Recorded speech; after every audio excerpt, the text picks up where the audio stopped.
আসসালামু আলাইকুম, কেমন আছেন সবাই?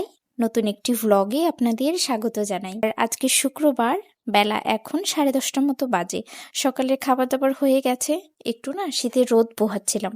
এই শীতের সকালে রৌদ্রটা কি মিষ্টি লাগে বলেন। বলতে বলতে আসলে নভেম্বর মাস চলে এসেছে এবং মাঝামাঝি চলছে। নভেম্বরের শুরু থেকে একটু একটু হালকা গরম ছিল আর হিমেল বাতাসও বইছিল খুব। কিন্তু এখনকার বাতাসটা প্রচুর ঠান্ডা, গায়ে লাগে এবং গাটা হিম করে দেয়। হিম বাতাস আর ঠান্ডা ঠান্ডা ভাব, ঠান্ডা সব শাকসবজি উঠে গেছে, কিন্তু দামটা তুলনামূলক একটু এখনো বেশিই আছে। কিন্তু শীতের সবজি খেতে তো এমনিতেই মজা লাগে, আর শীতের সবজি তো একটু তৈলাক্ত ভাব, মনে হয় সবজির গায়েও তেল হয়। তাই আজকে বেগুন কেটে নিচ্ছি, ইলিশ মাছ দিয়ে বেগুনের পাতলা ঝোল বানাবো। পেঁয়াজ কাটা শুরু করে দিয়েছি, একটু পেঁয়াজ বেটে নেব আর কিছুটা ভেজে তারপরে একসাথে করে দেব। তাই এখানে পেঁয়াজ কেটে নিয়েছি, বেগুন কাটা হয়ে গেছে, একটু পাতলা পাতলা করে ফালি করে কেটে নিয়েছি, তাই ভেজে নিব। এই জন্য পেঁয়াজও কাটা প্রায় শেষের দিকে, পেঁয়াজ হালকা করে কাঁচামরিচ দিয়ে বেটে তারপরে সেটা দিয়েই রান্না করব। দাঁড়ান, বাকি যে কাঁচামরিচগুলো রয়ে গেছে সেগুলো একটু ধুয়ে সুন্দর মতো কেটে নিই, কারণ সেগুলো তো পেঁয়াজের সাথে বাটতে হবে, আর যদি কেটে না নিই তাহলে শিলপাটায় গোটা গোটা বাটতে একটু কষ্ট হবে। এরকম ঝাল এই কাঁচামরিচগুলো নিয়েছি, প্রচুর ঝাল আছে এই মরিচগুলোতে। আর বেশ কয়েকটাই নেওয়া হয়েছে, কারণ গুঁড়ো মরিচ তো একটু কম দেব, এই জন্য। আর মাছটা তো ধোয়াই হয়নি এখনও, মাছ ভিজিয়ে রেখেছিলাম ফ্রিজ থেকে বের করে, এখন ধুয়ে নেব। মাছ ধোয়ার পদ্ধতি আমার বাসা থেকেই আমি শিখেছি। বাসায় এক বালতি পানিতে মাছের লেজটা ধরে এভাবে ঝাঁকাতো, আর হাত দিয়ে একটু এভাবে এভাবে আঁশ তুলে নিত। কারণ এটা বটি দিয়ে তুলতে হয় না ইলিশ মাছের আঁশ তো প্রচুর নরম থাকে, এই জন্য এভাবে করে একটু পানির মধ্যে ঝাঁকালে সেটা খুব দ্রুত পরিষ্কার হয়ে যায়। আর আগে তো দেখতাম রান্না করার, যখন মাছ কাটা হতো, মাছটা আগে ধুয়ে একদম সুন্দর মতো পরিষ্কার করে তারপরে কেটে নেওয়ার পরে কিন্তু আর মাছ ধোয়া হতো না। আর এক বাড়িতে ইলিশ মাছ রান্না হলে যে গ্রামের 4-5টা বাড়িতে গন্ধ যাবে না, এরকম কিন্তু হতো না, দারুণ মজা হতো। আর আজকে রান্না করব এই মাটির কড়াইতে। এই মাটির কড়াইটা কিনেছি আমি, আপনাদেরকে দেখিয়েছিলাম এর আগের ভিডিওতে। এই মাটির কড়াইটাতেই আজকে রান্না করব। গ্যাসেই একটু ইলিশ মাছ বেগুন দিয়ে পাতলা ঝোল। দেখবো তো এই কড়াইটা কেমন মজা হয়। এখানে মাটির হাঁড়িতে আমি এর আগেও রান্না করেছি, কিন্তু কড়াই এই প্রথম নিয়েছি, আর এই কড়াইতেই রান্না করব আজকে। তেলটাও দিয়ে দিচ্ছি, তেলটা একটু গরম হতে সময় লাগবে। মাটির বাসন তো গরম হতে একটু সময় লাগে, তাই একটু সময় ধরেই রান্নাটা করতে হবে।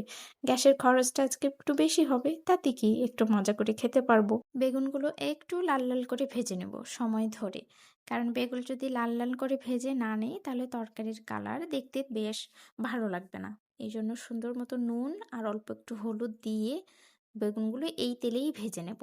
এখানে যখন ভাজা হয়ে যাবে, বেগুনগুলো অন্য একটা প্লেটে তুলে নিয়ে তারপরে এই তেলেতেই একটু পেঁয়াজ, একটু কাঁচামরিচ, পেঁয়াজ বাটা সেটা ভেজে তারপরে এই এই তেলেই আবার রান্নাটা শুরু করে দেব। কারণ অন্য আর কড়াইতে তো রান্না করব না, বা অন্য কড়াইতে তেলও দেব না, একটু তেলটা কম হয়ে গেছে, তাই অল্প একটু তেল অ্যাড করে দিলাম। আর এখানে পেঁয়াজ বাটা দিয়ে দিয়েছি। ওই যে পেঁয়াজ কেটে রেখেছিলাম তার অর্ধেকগুলো বেটে নিয়েছি, আর অর্ধেকগুলো একটু গোটা গোটাই রয়ে গেছে। তো পেঁয়াজ বাটা ভাজতে একটু সময় লাগে, তাই পেঁয়াজ বাটাটাই আগে ভেজে নিয়েছি, তারপরে এই কাটা পেঁয়াজগুলোও ভেজে নেব। কাটা পেঁয়াজগুলো যখন হালকা একটু ভাজা হয়ে যাবে, আপনারা চাইলে অল্প একটু রসুন বাটা এখানে দিতে পারেন, আর যদি না দিতে চান তাহলে ভীষণ মজা হয়, না দিলেও চলবে, কিন্তু আমি অল্প একটু দেব। আর মশলাটা ভালো মতো কষিয়ে নেব। কিন্তু কেমন মাটির কড়াইতে একটু তেলটা মনে হয় বেশি লাগছে, বারবার তেলটা মনে হচ্ছে যে কমে যাচ্ছে। এখন তেল শোষণ করছে নাকি জানি না। মশলাটা কষানো হয়ে গেছে, অল্প একটু পানি দিয়ে দিচ্ছি এখন, কারণ অল্প একটু পানি দিয়ে তারপরে পানিটা ফুটলে তারপরে এখানে বেগুন দিয়ে দেব। ঝোল আর সিদ্ধ হওয়ার বেগুনগুলো তো ভেজে নিয়েছি, হালকা একটু সিদ্ধ হয়েছে, কাঁচামরিচগুলোও দিয়ে দিলাম, এখন ঢেকে দেব। কারণ বেগুনটা আর একটু সিদ্ধ হবে, ওই তুলনায় পানি দিয়েছি। এই এখন এখানে বেগুনগুলো দিয়ে দেব, তাতে আমার বেগুনগুলো সিদ্ধ হয়ে যাবে, আবার ঝোলের যে পানিটা থাকবে সেটারও একটা আইডিয়া হয়ে যাবে। ইলিশ মাছ আপনি যে কোনো সবজি দিয়ে রান্না করবেন, সেটা ভীষণ খেতে মজা লাগে। আসলে ইলিশ মাছের তো তুলনা হয় না। এখনকার ইলিশে গন্ধে আর স্বাদটা একটু কম হলেও আমরা বাঙালি যারা আছি, তারা ইলিশ বলতে একটু দুর্বলতা আমাদের আছে। ইলিশ ভাজা খেতেও আমরা পছন্দ করি, সর্ষে বাটা দিয়ে ইলিশ খেতেও আমরা পছন্দ করি। ইলিশের ভুনা, ইলিশের যে আইটেমই আপনি বানান সেটা ভীষণ মজা লাগে। ঢেকে দিয়েছিলাম, এখন ভালো মতো পানিটা বলক চলে এসেছে।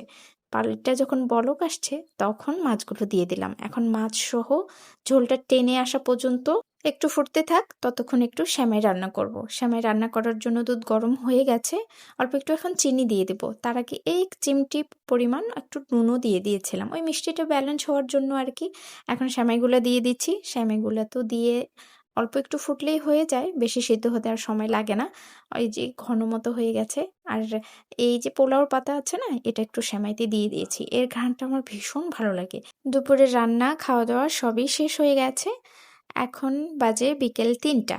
এখন একটু বাইরে যাব, শপিংয়ে যাব। কয়েকদিন পরে বাসায় যাব তো, তো সবার জন্য টুকটাক একটু শপিং করব যতটুকু পারি। তাই বোরখা পরে নিয়েছি, একটু মিররে দেখছি যে কেমন লাগছে। এভাবে আসলে বাইরে যাওয়া যাবে কিনা এই জন্য। তো চলুন তাহলে যাওয়া যাক, বেরিয়ে পড়ি। অনেকটাই ছোট দিনের বেলা, শপিং করতে করতেও তো অনেকটা সময় লেগে যাবে বলেন।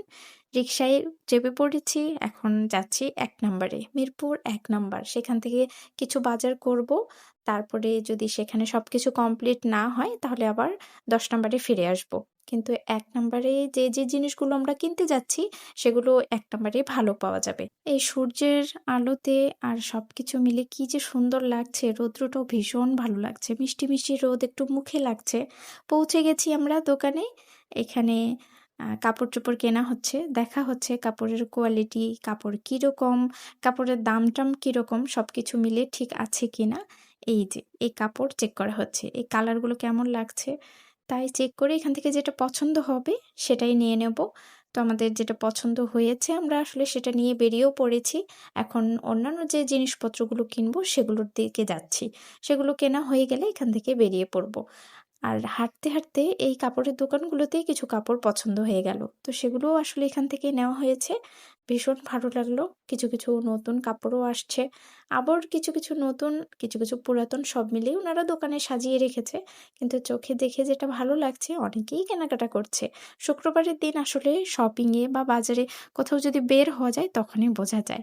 বাসে উঠে গেছি, এখন কিছু বাকি আছে। দেখেছেন কাদের সাথে দেখা হয়ে গেছে, বাসে করে এরাও যাচ্ছে ১০ নাম্বারে।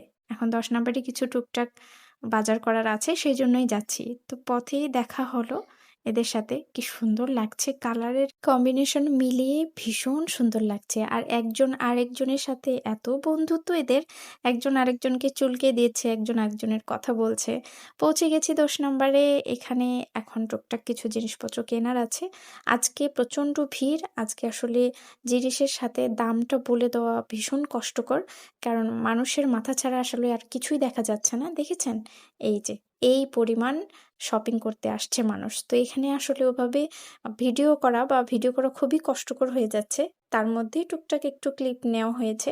আর দামগুলো বলে দেওয়ার বা ব্লগ ওভাবে সুন্দর করে বানানোর আসলে উপায় নেই আজকে। শুক্রবারের দিন এরকমই থাকে। তার মধ্যে একটু বাজার করা, তার মধ্যে একটু খাওয়া-দাওয়া করা। তাহলে চলুন আজকে ভিডিওটা এখানে শেষ করছি। আজকের ভিডিওটা কেমন লাগলো তা অবশ্যই কমেন্টে জানাবেন। যদি ভালো লাগে একটা লাইক করে দেবেন।